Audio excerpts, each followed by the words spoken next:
আমেশাজি এই নামে সামাজিক যোগাযোগ মাধ্যমে আপলোড করা হতো পর্নোগ্রাফির ভিডিও। বিভিন্ন মেয়াদের জন্য নেওয়া হতো সাবস্ক্রিপশন ফির বিনিময়ে বিক্রি হতো সেই সব ভিডিও। এসবই করা হতো পশ্চিমবঙ্গের হুগলি থেকে, এ দাবি পশ্চিমবঙ্গ পুলিশের। ঘটনার সূত্রপাত এক নারীর অভিযোগকে কেন্দ্র করে। নিজেকে বাংলাদেশি পরিচয় দেয়া ওই নারী রাসেল শিকদার নামের এক পুরুষের বিরুদ্ধে স্থানীয় পুলিশের কাছে নির্যাতনের অভিযোগ করেন।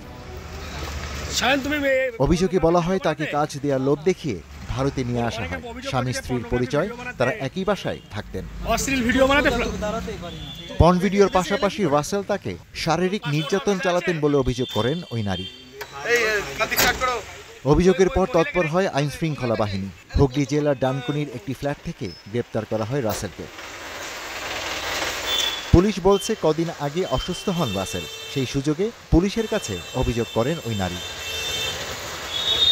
এদিকে বাংলাদেশি যুবকের পর্নোগ্রাফিতে যুক্ত থাকার তথ্য সামনে আসতেই সরব হয়েছেন বিজেপি নেতারা।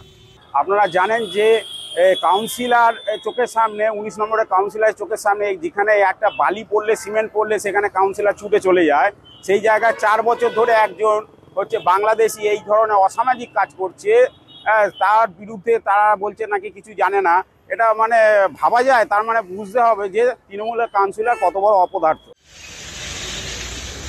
রাসেল শিকদার এবং ওই নারী দুজনই বাংলাদেশি বলে নিশ্চিত করেছে Paschimbanga police.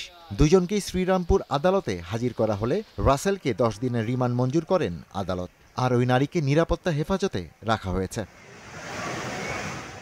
Ishtiaq Hossain, star news.